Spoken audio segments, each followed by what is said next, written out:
Hi everyone, welcome to the channel After All That Years. Looking back now, I should have known something was wrong when Melissa started checking her phone every 5 minutes. But after 18 years of marriage, you think you know someone completely. That Tuesday morning felt ordinary enough. I was up before dawn as usual, making coffee and catching up on emails while Melissa slept in. At 53, I'd settled into comfortable routines. Early mornings, quiet coffee, reading the news before the day's chaos began. Melissa had been putting in long hours at the marketing firm where she'd worked for the past 8 years, coming home exhausted and distracted. I figured the stress was getting to her. We all have those phases in our careers where everything feels overwhelming. Around 10, she wandered downstairs in her robe, but instead of our usual morning chat about plans for the day, she seemed agitated. She kept walking from room to room, phone in hand, typing messages with an intensity I hadn't seen before. Her thumbs moved rapidly across the screen, and she'd pause to read responses with a concentration that seemed excessive for work emails. When I asked if everything was all right at the firm, she barely looked up from the screen. "Everything's fine, Marcus," she said, but her voice had an edge to it that made me glance up from my newspaper. I'd known Melissa since college.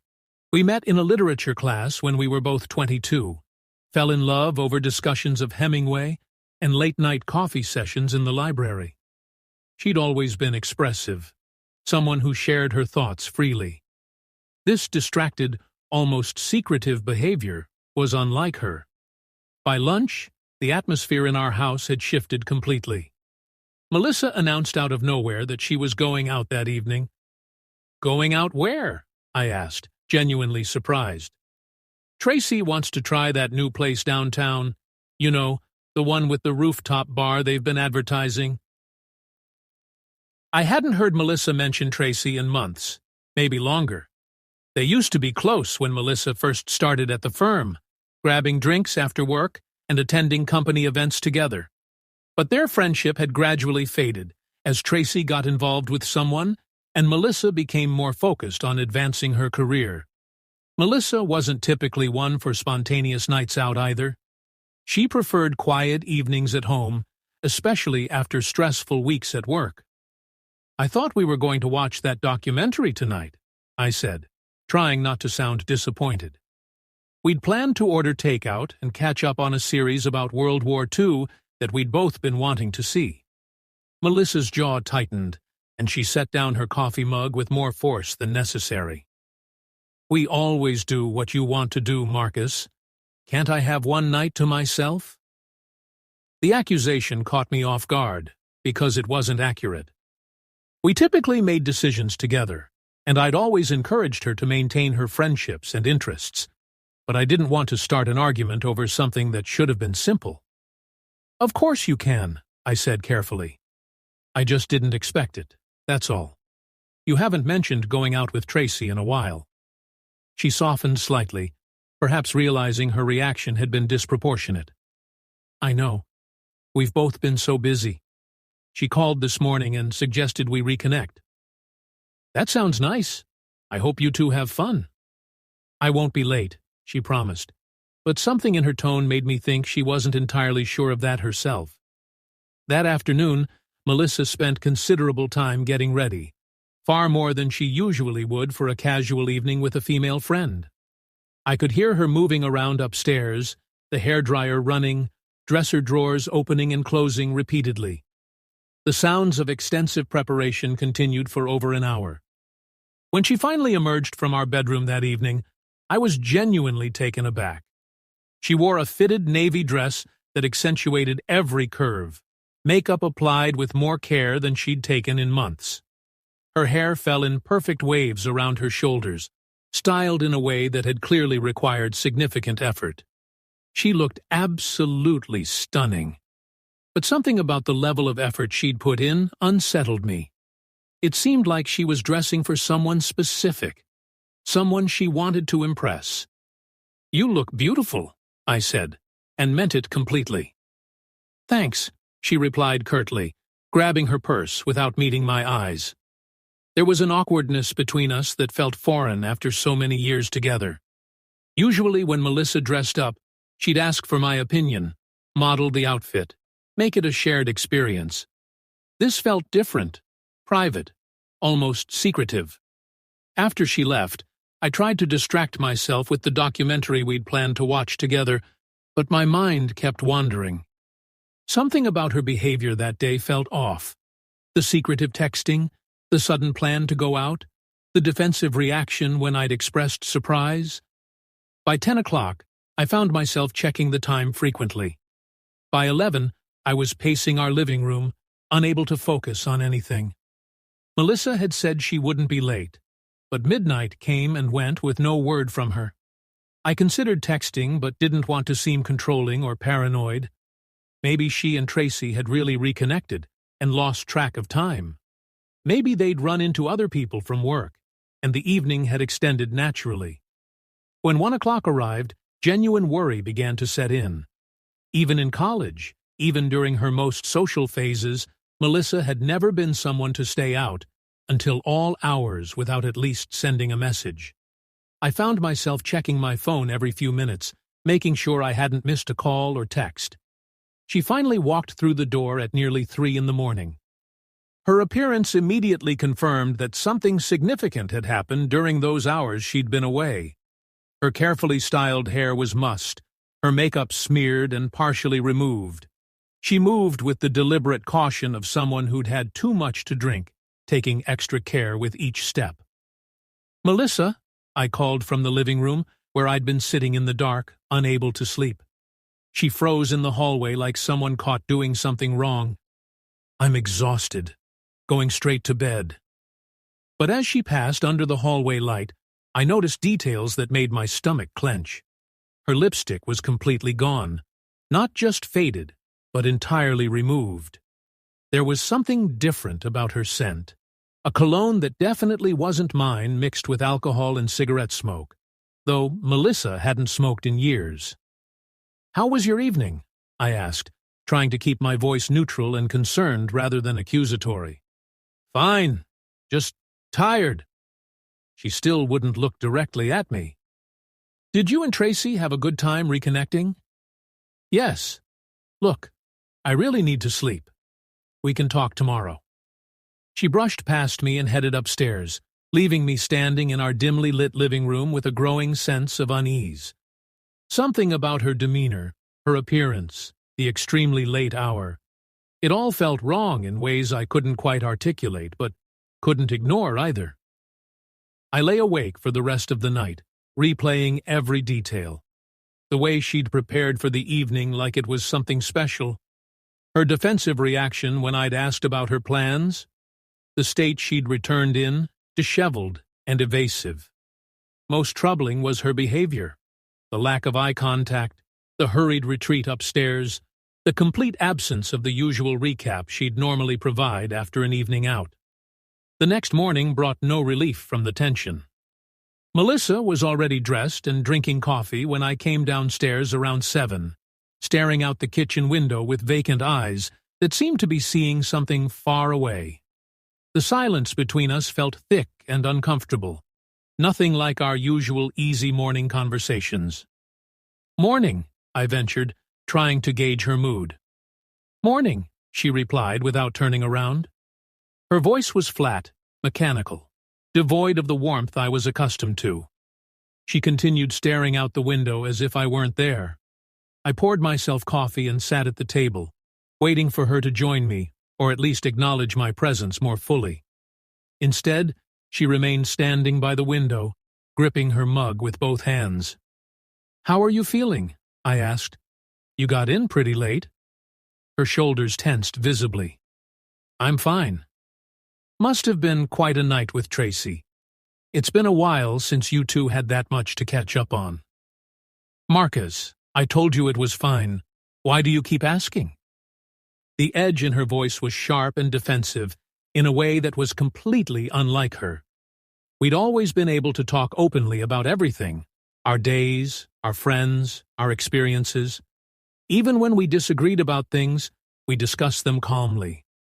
This wall she was suddenly putting up felt foreign and alarming.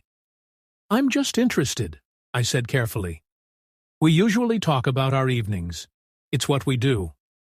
She finally turned to face me, but her expression was guarded. "There's nothing to talk about.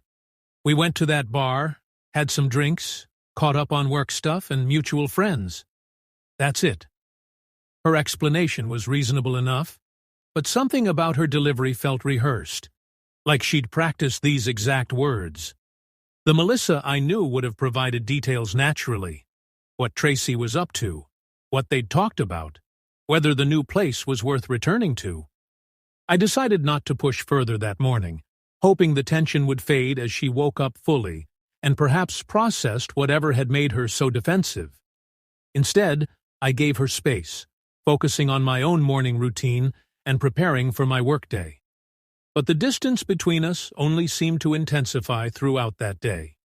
She locked herself in her home office, claiming she had urgent projects that required her complete attention. Every time I knocked to offer lunch or coffee, she declined curtly without opening the door. By evening, we'd barely spoken beyond basic pleasantries. That night, as she lay beside me in bed, I remained wide awake, replaying every detail of the previous 24 hours. Her appearance when she'd left, stunning, carefully prepared, dressed to impress. Her state when she'd returned, disheveled, evasive, smelling of unfamiliar cologne. The way she'd avoided eye contact and rushed upstairs without her usual wind-down routine. Most disturbing was the complete personality shift. The woman who'd lived with me for nearly 2 decades had become a stranger overnight, secretive, defensive, emotionally distant. Something significant had clearly happened during those hours she'd been away, something she was deliberately hiding from me. By morning, I couldn't shake the feeling that my marriage had fundamentally changed, and I had no idea why. The pattern continued for the next several days. Melissa remained distant and preoccupied, often seeming lost in thought during conversations. She'd start sentences and trail off, check her phone constantly, and respond to direct questions with distracted "hmms" and "what did you say?" She began taking her phone everywhere, to the bathroom, to the kitchen while cooking, even to bed, when she'd previously left it charging in the living room overnight. On Friday evening, 2 days after her night out with Tracy, I accidentally saw her phone screen light up with a message while she was upstairs showering. The name Rick appeared with a preview that read, "Can't stop thinking about." Rick. In 18 years of marriage and several years of dating before that, I'd never heard Melissa mention anyone named Rick. Not a coworker, not a friend from college, not a client or vendor. The name was completely foreign to me. Yet here was this Rick person sending her messages that began with, "Can't stop thinking about." When she came downstairs 20 minutes later, hair damp from the shower and wearing her robe, I debated whether to mention what I'd seen. The mature, trusting part of me said I should ask directly. We'd always been honest with each other, and there was probably an innocent explanation. But something about her recent behavior made me hesitate. Her defensiveness about the Tracy evening, her sudden secrecy with her phone, the emotional distance she'd been maintaining. Instead, I decided to observe and see if the name Rick came up naturally in conversation. It didn't. Over the next few days, I paid closer attention to her phone habits and noticed she'd become increasingly protective of it. She would turn it face down when setting it on surfaces, angle the screen away from me when typing, and even take it with her to the bathroom, something she'd never done in all our years together. The secretive behavior was completely out of character. Melissa had always been open about her communications, sometimes even reading me funny texts from friends or asking me to check her messages when she was driving. This sudden need for privacy felt significant and troubling. More concerning was how her demeanor would change when she received certain messages. I'd notice her checking her phone and then smiling in ways I hadn't seen in months, her entire posture softening. She'd type responses with care and attention, sometimes deleting and retyping sections. These weren't quick, casual exchanges with colleagues or girlfriends. They were deliberate, meaningful conversations with someone who clearly mattered to her. One evening, about a week after the Tracy outing, I walked into the kitchen while she was texting and noticed how quickly she closed the message screen when she saw me. "Everything all right?" I asked casually. "Of course. Just Tracy asking about weekend plans." But I'd been married to this woman for 18 years. I knew her tells, her habits, the way she acted when she was being completely truthful versus when she was managing information. This felt like management. The woman I'd shared nearly 2 decades with was becoming a stranger, and I had no idea how to bridge the growing gap between us. By the second week after her evening out, Melissa's behavior had created an atmosphere of constant tension in our home. She continued her pattern of secretive phone use, emotional distance, and defensive responses to casual questions. But now, there were additional changes that made me increasingly uncomfortable. She'd begun paying more attention to her appearance again, in ways that seemed disconnected from our life together. New clothes appeared in her closet, items I hadn't seen her wear around the house. She'd wake up earlier to spend more time getting ready, even on days when she'd told me she had no important meetings or events at work. Most notably, she started making excuses to leave the house more frequently.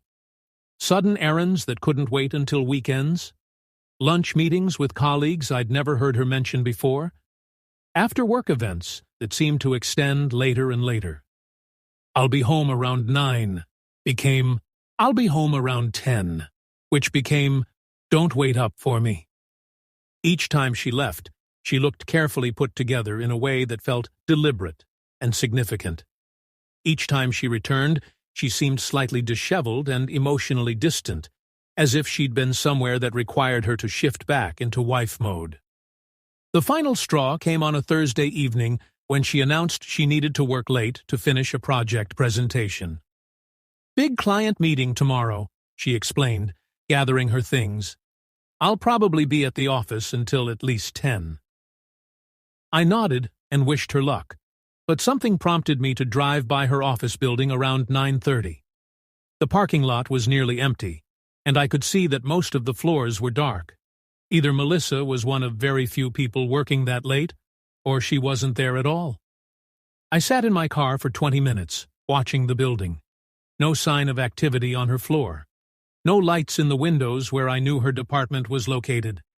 At 10:15, I drove home and waited. She walked through the door at 11:45, looking flushed and slightly out of breath. "How did the presentation prep go?" I asked from the living room. "Good. Finally finished. I'm exhausted." "Long day at the office?" "The longest. I'm going straight to bed." As she headed upstairs, I noticed that same faint scent of unfamiliar cologne I'd detected the night she'd supposedly been out with Tracy. My stomach twisted as the pieces began forming a picture I didn't want to see. The next morning, I made a decision that went against everything I'd believed about trust and privacy in marriage. I needed to know what was really happening, even if the truth was something I wasn't prepared to handle. After Melissa left for work, I found her iPad in the home office.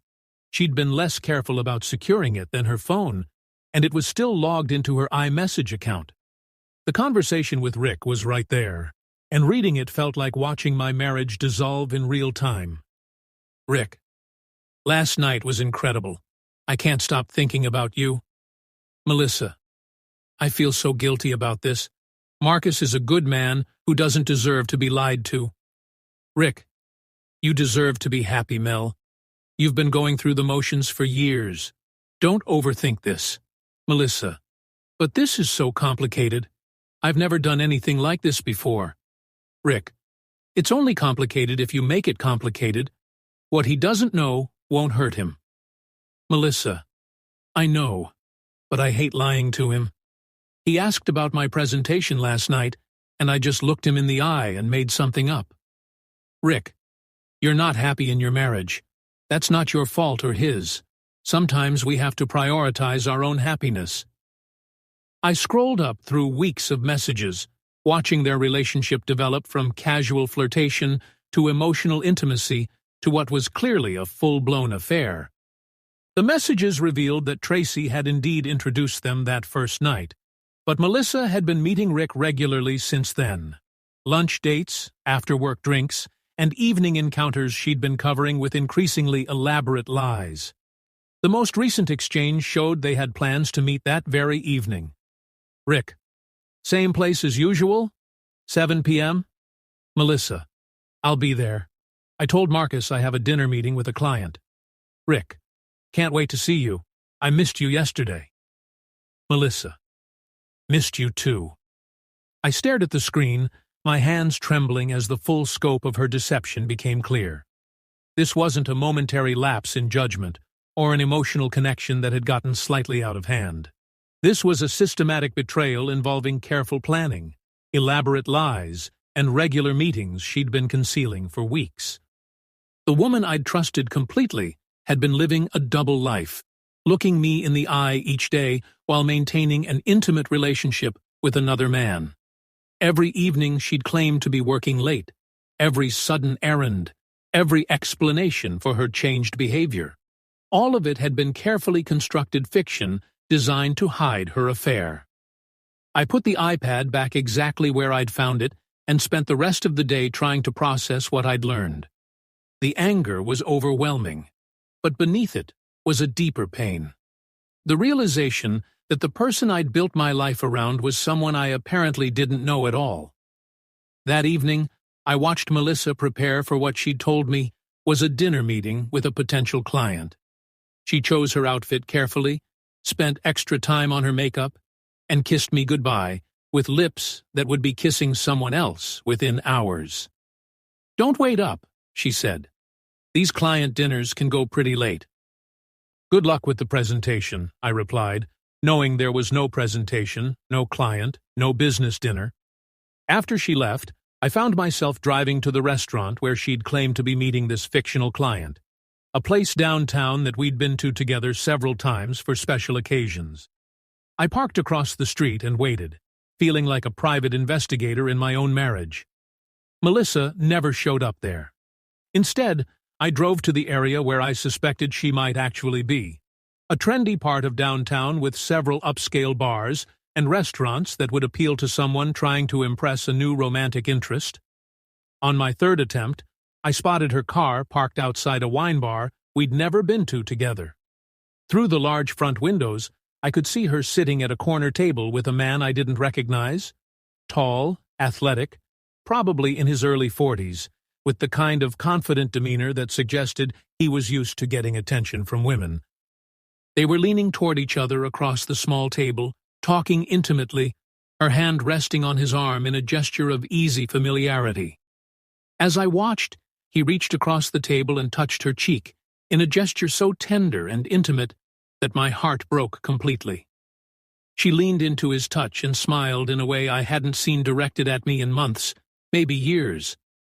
The connection between them was obvious and painful to witness. I didn't wait to see more. The confirmation I'd been dreading was right there in front of me. I drove home through empty streets, my mind racing between anger, hurt, and the practical realities of what this discovery meant for our marriage. She returned around midnight, and this time I was ready for the confrontation I'd been avoiding. "How was dinner with the client?"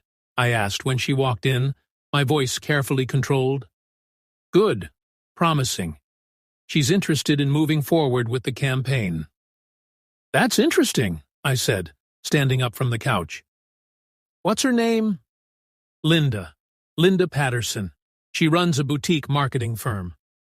"And where did you take her for dinner?" "That new place on 5th Street. You know, the one with the great reviews." Each lie came so easily, so naturally, that I wondered how long she'd been this comfortable with deception. How many other evenings had been built on similar fabrications? "That's fascinating," I said, "because I called the restaurant on 5th Street an hour ago. They said they've never heard of Linda Patterson, and they don't take reservations for single diners on Thursday nights." Melissa's face went through several expressions: surprise, panic, calculation, and finally resignation. For a moment, she looked like she might continue the lie, but something in my expression must have told her the game was over. "Marcus, I can explain." "Can you?" "Because I'd love to hear how you explain looking me in the eye and lying about where you've been spending your evenings. I'd love to hear how you explain the dozens of text messages with Rick that I found on your iPad." The color drained from her face. "You went through my messages?" "You've been having an affair, Melissa. You've been lying to me for weeks, maybe months. So yes, when I started suspecting something was wrong, I looked for evidence, and I found plenty." She sank into the armchair across from me, tears starting to flow. "I didn't mean for this to happen. But it did happen. How long? How long have you been cheating on me?" "It started that night I went out with Tracy. She introduced us, and we talked, and there was this connection I hadn't felt in so long. So, it's been going on for 3 weeks?" She nodded, unable to look at me directly. 3 weeks of elaborate lies. 3 weeks of looking me in the eye and making up stories about where you've been. 3 weeks of coming home to me after being with him. "I know how it looks," she said through her tears. "How it looks. Melissa, I watched you together tonight. I saw how you looked at him, how comfortable you were. This isn't some mistake that got out of hand. This is a relationship." Her silence confirmed what I already knew. We sat there for several minutes, the weight of her deception settling between us like a physical presence. The house we'd shared for over a decade suddenly felt foreign, contaminated by the lies that had been told within its walls. Finally, she looked up at me with red, swollen eyes. "I felt invisible in our marriage, Marcus. Like we were going through the motions but not really connecting anymore. When Rick paid attention to me, really listened to me, it felt like waking up from a long sleep." Her words cut deeper than I'd expected. "So, this is my fault? I made you feel invisible? So you decided to have an affair?" "No, it's not your fault. It's mine. I should have talked to you about how I was feeling instead of this. Instead of lying and sneaking around and making me feel like I was going crazy for the past 3 weeks. She nodded, crying harder now. "I'm sorry. I'm so sorry, Marcus. I never wanted to hurt you like this." But the damage felt insurmountable. Even if she was sincere about her regret, the betrayal was complete.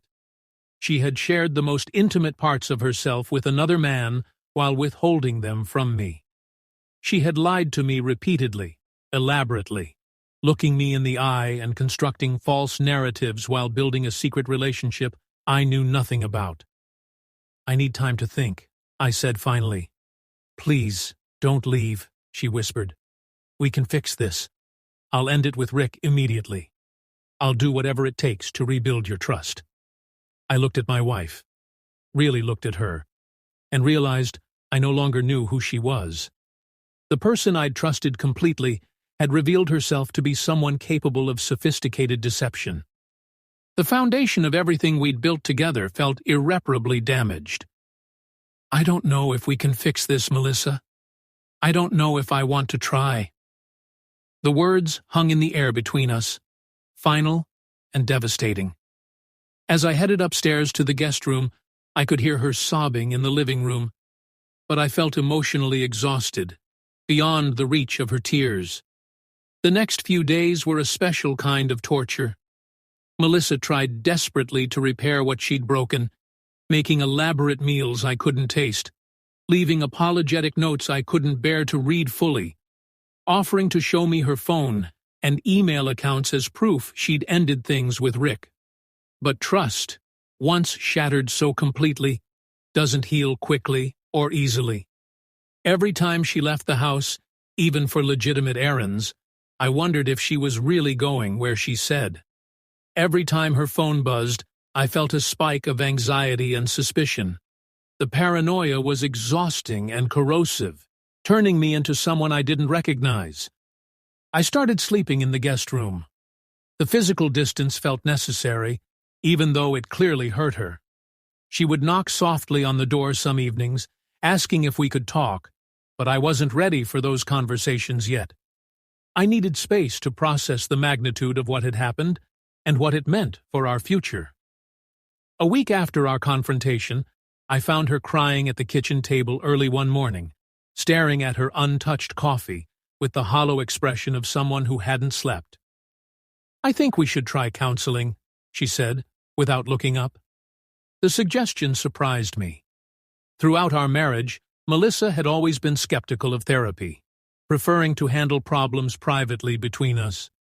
Her willingness to involve a stranger felt like genuine desperation, an acknowledgement of how dire our situation had become. "You really think that would help?" I asked. "I don't know, but I'll try anything. I can't lose you, Marcus. I can't lose us." The raw pain in her voice was obvious, but I wasn't sure if my anger had cooled enough for productive conversations, even with professional guidance. "I'll think about it," I said. She nodded, wiping her tears with the back of her hand. "I know I don't deserve another chance. I know I destroyed everything good between us. But if there's any possibility of saving our marriage, I have to try." 2 days later, I agreed to couples counseling, partly because I wanted to save our marriage, and partly because I needed someone objective to help me sort through the complex emotions that were consuming me. Dr. Patricia Reynolds was a calm woman in her 50s who specialized in infidelity recovery and relationship reconstruction. Her office was warm and comfortable, designed to encourage difficult conversations. In our first session, she had us each present our perspective on what had happened and where we wanted the relationship to go. Melissa spoke first, her voice trembling as she recounted her feelings of disconnection and loneliness that had preceded the affair. Listening to her describe our marriage from her perspective was both painful and illuminating. "I felt like we were roommates," she explained, gripping the arms of her chair. "Going through our daily routines, but not really connecting on an emotional or physical level anymore. We'd have dinner together and talk about logistics, bills, schedules, household maintenance. But we'd stopped talking about our dreams, our feelings, the things that made us who we are as individuals." I shifted uncomfortably, recognizing some truth in her description. When Rick paid attention to me at the bar that first night, really listened to what I was saying and asked follow-up questions, it felt like someone seeing me for the first time in years. The conversation flowed naturally. He was interested in my thoughts, my work projects, my opinions about things beyond our domestic routine. "So you thought having an affair was the solution?" I asked, unable to keep the bitterness from my voice. "I wasn't thinking at all," she said. "I was just feeling, for the first time in months.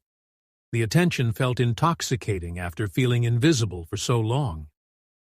Dr. Reynolds guided us through the session with gentle but probing questions, helping us articulate emotions we'd been struggling to express. When it was my turn to speak, I laid out the timeline of discovery and the depth of betrayal I felt. "It's not just the physical affair," I explained. "It's the elaborate deception that went along with it. The way she could look me in the eye and lie about where she'd been, what she'd been doing, who she'd been with. Every evening for 3 weeks, she came home from being with another man and pretended to be committed to our marriage."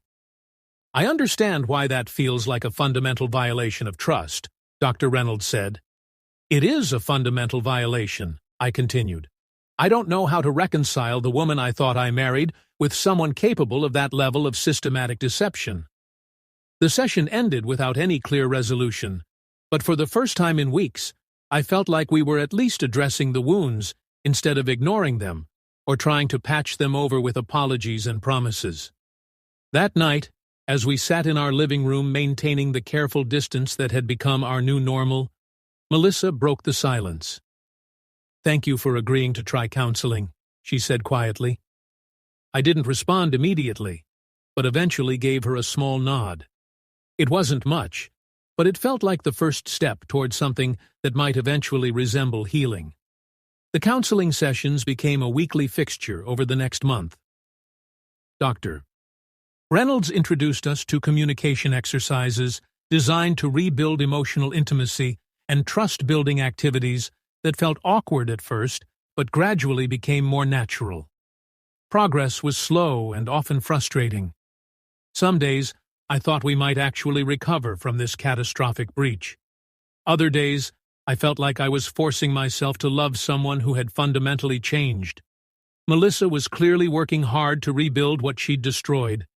She volunteered complete transparency with her phone and email, checking in with me throughout the day when she was away from home, and patiently answering questions about her whereabouts, even when they probably felt excessive. But trust, I was learning, doesn't rebuild on a schedule. Despite her efforts and apparent sincerity, I found myself analyzing her expressions for signs of deception, second-guessing explanations that were probably truthful, and maintaining emotional walls that I wasn't sure I wanted to lower. 3 weeks into therapy, just as I was beginning to consider the possibility that we might eventually find our way back to each other, everything fell apart again in a way that was even more devastating than the original betrayal. I was picking up Melissa's dry cleaning on a Tuesday afternoon when I ran into her coworker Janet from the marketing firm. We'd met several times at company events over the years, and she'd always been friendly and chatty. After some small talk about the weather and my work, Janet's expression grew more serious. "I hope Melissa's doing okay with everything that's been happening," she said. "What do you mean?" I asked, though a cold dread was already settling in my stomach. "The whole situation with Rick, of course. She's been so torn up about it, especially with the counseling and everything. I admire her for trying to work things out, but it must be incredibly difficult." My blood went cold. "What situation with Rick?" Janet's face immediately shifted as she realized she'd said something wrong. The color drained from her cheeks as she backtracked frantically. "Oh, you know about? I thought you knew they were still. I assumed." She trailed off, but the damage was done. Despite her promises in counseling, despite her daily reassurances that she'd ended all contact with Rick, despite 3 weeks of supposedly rebuilding our marriage, Melissa was apparently still involved with him. "Still what, Janet?" I pressed, my voice surprisingly steady despite the panic coursing through me. "I'm so sorry," Janet said, looking genuinely distressed. "I thought you knew. They've been meeting for lunch a couple times a week. She said you were aware of it, that it was part of working through everything in therapy." The lie was so brazen, so calculated, that it took my breath away. Not only was she still seeing Rick, but she'd created an elaborate cover story that made it seem like I was aware and supportive of their continued contact. "When was the last time you saw them together?" I asked. "Yesterday," Janet said quietly. "At that cafe near the office." Yesterday. While I'd been at work believing we were making progress in counseling, believing her promises about complete honesty, she'd been having lunch with the man she'd been cheating with. I thanked Janet and drove home in a state of numb shock. The betrayal felt even more complete than the original affair, because this time she'd destroyed my hope, along with my trust. That evening, I confronted Melissa directly the moment she walked through the door. "I ran into Janet today," I said, without preamble. The expression that crossed her face told me everything I needed to know before she even opened her mouth. Panic, calculation, and resignation played across her features in rapid succession. "Marcus, I can explain." "No more explanations. No more elaborate stories. Just tell me the truth. Are you still seeing Rick?" She sat down heavily on the couch, her shoulders sagging with the weight of being caught again. "Yes." "Are you still meeting him for lunch?" "Yes." "Are you still sleeping with him?" A long pause that felt like an eternity. Then, barely audible. "Yes." The single word hit me like a physical blow. All the counseling sessions, all her promises about wanting to save our marriage, All my attempts to rebuild trust and faith in our relationship, it had all been built on a foundation of lies. "How long?" I asked, my voice surprisingly steady, given the emotional devastation I felt. "It never really stopped," she admitted. "I tried to end it after you found out, but he kept reaching out, and I was confused about what I wanted." "You were confused about what you wanted?" "We were in marriage counseling, Melissa. We were supposedly working to rebuild our relationship, and you were sleeping with another man the entire time?" "I know how it sounds," she said, tears streaming down her face. "How it sounds. You looked me in the eye every week in Dr. Reynolds's office and talked about wanting to save our marriage. You came home to me every night after being with him and pretended to be committed to rebuilding trust." "I was committed," she said desperately. "I love you, Marcus. I love you both, and I was trying to figure out what to do." "Well, now you don't have to figure it out anymore. I'm done." I went upstairs and packed a suitcase, moving with mechanical precision. Melissa followed me, pleading, crying, promising things would be different. But I was past the point of believing her. I stayed with my brother Tom for the first month, sleeping on his couch and trying to process the complete destruction of my marriage. Melissa texted constantly at first, long messages full of regret and promises. I read the first few, then started deleting them without opening them. The divorce proceedings were surreal. 18 years of shared life reduced to dividing assets and negotiating terms. Melissa's lawyer tried to paint me as unreasonable, unwilling to work on the marriage. My lawyer focused on the adultery and deception. I moved into a small apartment across town. The silence was difficult at first, but gradually it became peaceful. I started therapy on my own, working through the anger and self-doubt that lingered after such a profound betrayal. 6 months after I moved out, Melissa sent me a final letter. She'd broken up with Rick, she said. She was moving back to her hometown to be closer to her family. She took full responsibility for destroying our marriage and wished me happiness. I never replied. The divorce was finalized a year later. By then, I'd started dating again. Nothing serious, but it felt good to connect with someone who didn't carry the weight of all those broken promises. Looking back now, 3 years later, I can see that Melissa was right about one thing. We had become roommates toward the end. The spark between us had dimmed, and neither of us had done much to reignite it. But her solution, lying, cheating, and gaslighting me for months, was inexcusable. I learned something important through that nightmare. Sometimes the kindest thing you can do for yourself is walk away. Some betrayals cut too deep to heal from. Some trust, once broken, can never be rebuilt. I'm happier now than I was in those final years of marriage. The loneliness I feared would consume me after the divorce turned out to be freedom. The life I thought I couldn't live without Melissa turned out to be the life I'd been waiting for all along.